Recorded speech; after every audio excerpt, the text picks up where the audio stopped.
من اتجاه الصلاة الله يديمها علينا من نعمة ويعطينا القدرة في أدائها، إلى اتجاه المساجد في دولة الكويت، وهو قطاع المساجد في وزارة الأوقاف والشؤون الإسلامية. هذا المكان العالي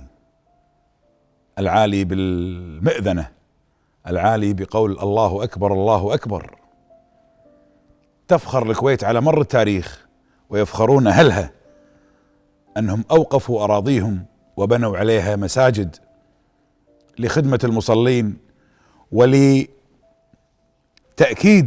نقطة مهمة جدا، ليست على أن هذا الشعب إسلامي أو مؤمن أو محافظ، بقدر ما هو استكمال أسباب بناء الدولة وإعمارها من الناحية القيمية المعنوية في المساجد، ومن ثم الانطلاق إلى تنمية هذه البلد عمرانيا واقتصاديا. لو رحنا الكويت القديمة حنلاقي المساجد كل فريج في مسجد، حنلاقي كل عائلة لها مسجد، حنلاقي كل شيخ دين مثلا علامة له مسجد.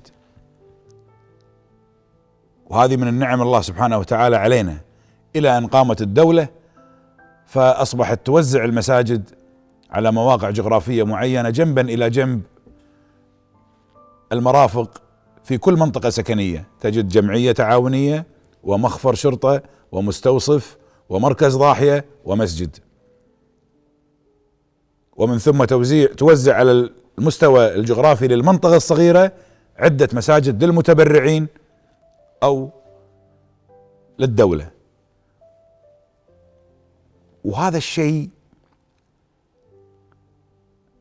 أوجد قطاع المساجد في وزارة الأوقاف يقدم خدمته من خلال المساجد، وهذا أمر نفتخر فيه في الكويت لا غبار عليه. لدينا مساجد للجميع، ولا تخلو قطعة جغرافية من الكويت من جنوبها إلى شرقها بحدودها الثلاث، وكذلك البحرية وجزرها، إلا وكان المسجد حاضرا في ركن من أركان هذا المكان. ورعاية المساجد والمصلين والقائمين عليها والمؤذنين والأئمة والعاملين فيها من عمال أمر ليس بالسهل، أمر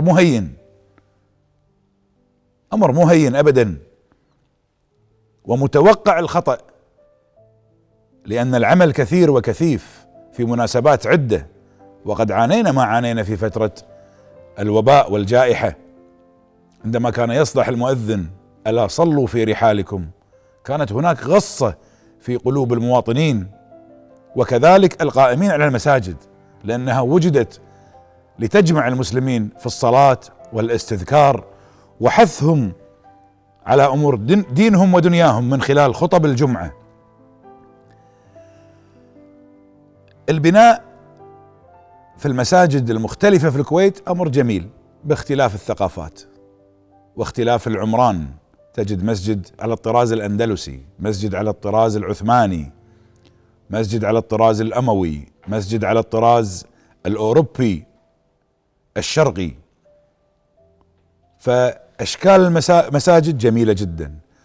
المتبرعين والدولة التي توفر لهم الأراضي، هذا أمر في الكويت معتادين عليه، وأمر لا يزعجنا، بالعكس نفتخر فيه. البعض يراه من زاوية ضيقة، فيقول يعني الكويت محتاجة، الحكومة محتاجة تبرع. اي نعم، هي تفتح باب التطوع والتبرع ليس نقصا في مواردها، وإنما تذكية هذه الروح عند المواطن وخلق عنصر فعال وخلاق في المجتمع.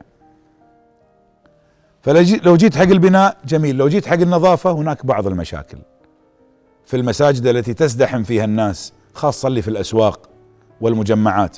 هي مسؤولية وزارة الأوقاف، لكن هي لا تخرج من مسؤولية كذلك أصحاب المرفق، أيا كان مجمع تجاري فيه مصلى أو مسجد. يجب أن نتعاون مع هذا القطاع المهم والحيوي في الكويت لتقديم خدمة مميزة. فمن يخدم بيت الله سبحانه وتعالى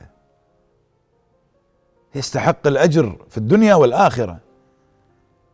فأنا أتمنى من بعض الأسواق وبعض المرافق أن لا يتكبروا على خدمة الناس من خلال تنظيف المسجد والاهتمام فيه بدورات المياه والفرش والمستلزمات المطلوبة. بالعكس، هذا المكان هو حري بنا أن نخدمه ونغدق وننفق عليه المال. اتجاه مهم أو مسار صغير من هذا الاتجاه: لماذا يتوقف دور المسجد على الصلاة فقط؟ في الكويت أتكلم أنا الآن. لماذا لا ننشئ مراكز؟ في مراكز لحفظ القرآن ومراكز لحلقات الذكر والدرس، وكذلك هناك مراكز للمرأة وللطفل وللرجل. نعم، أنا أتحدث لماذا لا نشرك المجتمع بكامله في إعمال هذه المساجد في تأدية الدور التربوي، لأنها كانت قديما تقدم الدور التربوي، تقدمه. فلعلي لا أحمل اقتراحا محددا، لكنني يعني أعلق الجرس: لماذا لا نفكر في كل منطقة نموذجية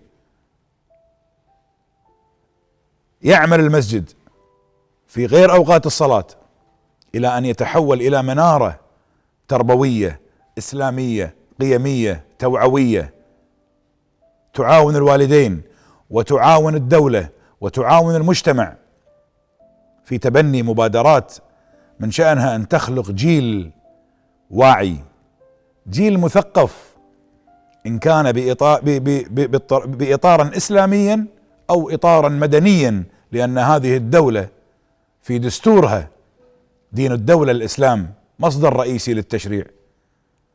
فأتمنى وأرجو أن يؤخذ هذا الشيء بعين الاعتبار في هذا الاتجاه إلى اتجاه آخر.